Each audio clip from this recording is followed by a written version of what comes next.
अस्सलाम वालेकुम, मैं हूं फैसल अली और आप देख रहे हैं मेरा यूट्यूब चैनल। बहुत अलार्मिंग सिचुएशन सामने आ रही है वाशिंगटन से, जहां अमेरिकी पार्लियामेंट जो है उस पर एक और हमला हुआ है गुज़श्ता रोज़ जुमे की शाम को। और इस हमले के नतीजे में वाशिंगटन पुलिस का एक एहलकार मारा गया और एक ज़ख्मी बताया जा रहा है। लेकिन ये दुनिया के सबसे ताकतवर तरीन मुल्क के कैपिटल का हाल है। इसके दारुल हुकूमत में इसकी पार्लियामेंट पर हमलों का ये एक तसलसल है, जिस बारे में हम आपको बताएंगे। और इस वक्त अमरीकी कानूनदान किस तरह से इसराइली इंटेलिजेंस और इनके जो सिक्योरिटी ऑफिशियल्स हैं उनसे बातचीत कर रहे हैं कि अपने दारुल हुकूमत में मौजूद पार्लियामेंट और इस तरह की जो अहम तरीन तनसीबात हैं इनको किस तरह से सिक्योर बनाया जाए, क्योंकि अभी तक तो अमरीकियों से ये नहीं हो रहा। इससे पहले हम आगे बढ़ें और आपको इसी बारे में मज़ीद बताएं, अगर आप हमारे चैनल पर नए हैं तो चैनल को सब्सक्राइब करें, वीडियो को लाइक करें और बेल आइकन ज़रूर दबाएं ताकि आप आने वाली अपडेट से आगाह रह सकें और अपने फीडबैक से ज़रूर आगाह करें। बड़ी अलार्मिंग और बड़ी डिस्टर्बिंग सिचुएशन सामने आ रही है वाशिंगटन से। थ्रेट्स पहले से ही मौजूद थे, मुमकिन ख़तरात थे, जिसके तनाज़ुर में हमने देखा था कि एक बड़ी तादाद में अमरीकी फ़ौजियों को डिप्लॉय किया गया था वाशिंगटन भर में, और एक सिक्योरिटी वाल बना दी गई थी, एक फेंस बना दी गई थी कैपिटल हिल यानी अमरीकी पार्लियामेंट के अतराफ़ में, और आम लोगों की एक्सेस बंद की गई थी। मुमकिन ख़तरात थे कि कोई बड़ा हमला हो सकता है, लेकिन इस तरह के हमले की कोई तवक्को नहीं थी जो गुज़श्ता रोज़ शाम को हुआ, जिसमें एक शहरी ने अपनी कार को वहाँ मौजूद एक रुकावट से टकरा दिया और पुलिस के साथ तसादम में उसने एक पुलिस एहलकार को चाकू के हमले से मार दिया और दूसरे एहलकार को ज़ख्मी कर दिया और उसके बाद ख़ुद भी मारा गया।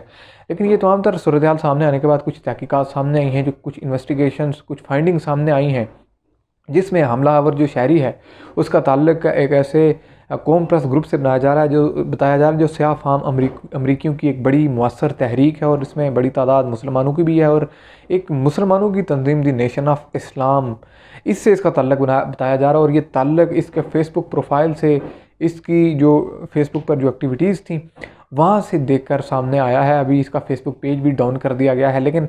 अलार्मिंग सिचुएशन ये है कि अब की बार भी हमलावर का ताल्लुक एक इस्लामी तंजीम से बताया जा रहा है, जो मोस्टली अमेरिका में होने वाले हमलों के तनाज़ुर में एंड पे यही सूरत हाल सामने आती है। अब इस तमाम सूरत हाल में अहम तरीन क्या है, बुनियादी तौर पर जिस तहरीक से, जिस मोमेंट से इस शख्स का ताल्लुक बताया गया है वो स्याह फामों की एक बड़ी तहरीक है अमरीकियों की, जो हमेशा से अपने हुकूक का मुतालबा करते आए हैं। अब इस तनाज़ुर में यहाँ आपको ये एक सफ़ेद फाम और स्याह फामों के दरमियान लड़ाई भी नज़र आ रही है, जिसको जो एग्जॉस्ट हो चुके हैं लोग और वो अपनी भड़ास निकाल रहे हैं। और अब सूरत हाल यहाँ तक आन पहुँची है कि स्याह फामों में मौजूद लोग अमरीकी पार्लियामेंट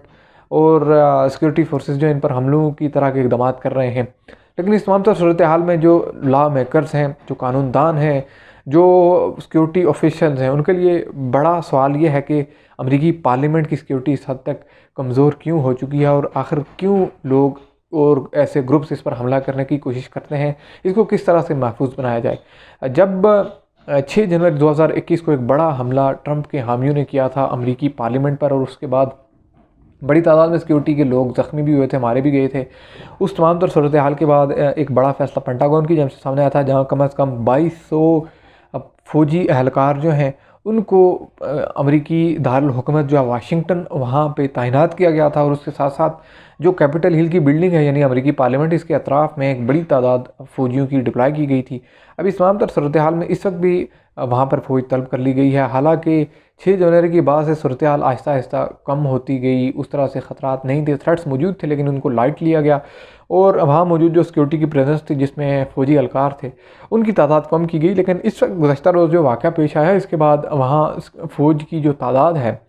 फ़ौजियों को दोबारा से वहाँ पर डिप्लॉय किया गया, और इसकी बड़ी वजह ये बताई जा रही है कि सिक्योरिटी नाक़िस है, जिसकी वजह से इस तरह के हमले सामने आ रहे हैं। अब इस वक्त अमरीकी कानूनदान जो हैं वो इसराइल के साथ राब्ते में हैं, क्योंकि 90s में एक बड़ा हमला इसराइल की पार्लियामेंट पर भी देखने को मिला था, जिसके पीछे फ़लस्तीनी निकले थे। उस वक्त बड़ी नुकसान भी हुआ था, लेकिन उसके बाद से बड़ी full proof security Israeli parliament की है, इनकी जो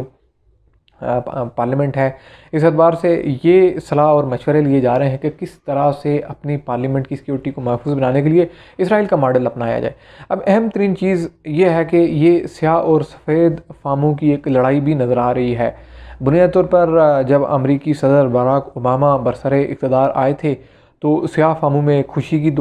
लहर थी, एक बड़ा जश्न भी मनाया गया था कि तारीख़ में कोई पहली मरतबा स्याह फाम अमरीकी सदर बना। लेकिन इस वक्त जो बाइडन जो हैं ये उन्हीं की जमात से हैं, इसके बावजूद स्याह फामों का गुस्सा है जो समझ में नहीं आ रहा। दूसरी जानिब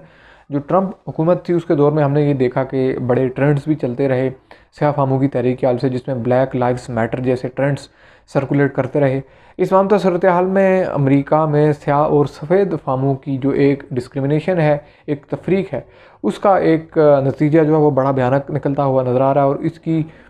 आपको एंडिंग जो नज़र आ रही है, जो कंक्लूजन है वो ये है कि ये तमाम तर कार्ड जो हैं स्याह और सफ़ेद फार्म वाले ये मैनेज किए जा रहे हैं। बिल्कुल स्याह फार्मों की तहरीक जो है उसको इस वक्त आप कह सकते हैं कि मैनेज किया जा रहा है किस तरह से जो बाइडेन एडमिनिस्ट्रेशन के ख़िलाफ़। और क्योंकि इनकी हुकूमत में आने के बाद भी ब्लैक लाइव्स मैटर जैसे हमें ट्रेंड्स देखने को मिले, फिर स्याह और सफ़ेद फार्मों के दरमियान हमें जो एक नस्ली झगड़े हैं वो भी देखने को मिल रहे हैं। तो इस मामले से सूरत हाल में इस वक्त जो अमरीकी अवान जो इनका पार्लियामेंट है, अवान नुमाइंदगान है, इस पर जो हमला है ये यकीनी तौर पर एक अलार्मिंग सिचुएशन है, क्योंकि दुनिया का सबसे ताकतवर तरीन मुल्क, सबसे बड़ी जमहूरियत भी आप कह सकते हैं और सुपर पावर भी कहलाया जाने वाला मुल्क, उसके यहाँ अपनी पार्लियामेंट पर हमलों की सूरत हाल नज़र आ रही है। ये थ्रेट्स जो हैं ये 6 जनवरी के बाद मौजूद थे। उसके बाद हमने कुछ वीडियोज़ में आपको बताया था कि कुछ इंटेलिजेंस जो रिपोर्ट सामने आ रही हैं जो या इन्वेस्टिगेशन सामने आ रही है जिसके तहत सिक्योरिटी मजबूत की जा रही है, उसमें यह था कि अमेरिका की मुख्तलिफ़ रियासतों में बड़ी तादाद में लोगों ने असलहा ख़रीद लिया था, जो डोनाल्ड ट्रंप के हामी लोग भी थे, और इन्होंने अमेरिकी पार्लियामेंट पर हमले की एक बड़ी मनसूबा बंदी बना रखी थी, क्योंकि इन्होंने किसी भी सूरत में जो बाइडेन इंतज़ामिया जो है इनको टेक ओवर नहीं करने देना था। इनकी तकरीब हल्फ बर्दारी को तो इन्होंने ख़राब करने की कोशिश की, लेकिन उसके बाद भी इन्होंने मुदाखलत करनी थी। इस तमाम सूरत हाल में बड़ी तादाद में अमेरिका में, क्योंकि वेपन्स जो हैं वो रखना लीगल भी है, उसके लिए लाइसेंस भी है, लेकिन इसका नाजायज़ फ़ायदा भी उठाया जाता है, अक्सर हमने देखा है। लेकिन डोनाल्ड ट्रंप के कहने पर एक बड़ी तादाद अमरीकियों की अमेरिका की मुख्तलिफ़ रियासतों से हम देख रहे थे कि इन्होंने हथियार ख़रीदे थे, असलहे खाने जो असलहे डिपो थे वो खाली हो गए थे, और एक बड़ी प्लानिंग थी कि किस तरह से एक बार फिर अमेरिकी पार्लियामेंट पर हमला किया जाए, लेकिन उसको नाकाम बना दिया गया। और बड़ी तादाद में उसके बाद कुछ इन्वेस्टिगेशन में, कुछ फाइंडिंग्स में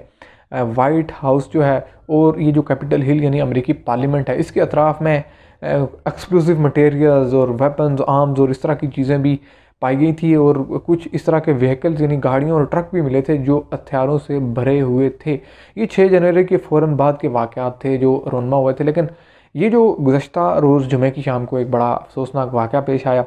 इसके बाद से अमरीकी जो पार्लियामेंट है इसकी सिक्योरिटी के लिए वहाँ पर मौजूद कानूनदान सख्त इस मामले पर रंजीदा भी हैं कि सिक्योरिटी इस कदर कमज़ोर क्यों है, और इसको फूल प्रूफ बनाने के लिए वो इक़दाम करें और इसराइल तर्ज का मॉडल लाने की कोशिश कर रहे हैं। अभी तक के लिए इतना ही। चैनल को ज़रूर सब्सक्राइब करें, वीडियो को लाइक करें और अपने फीडबैक से ज़रूर आगाह करें, और अगर वीडियो पसंद आए तो शेयर ज़रूर करें। अल्लाह हाफ़िज़।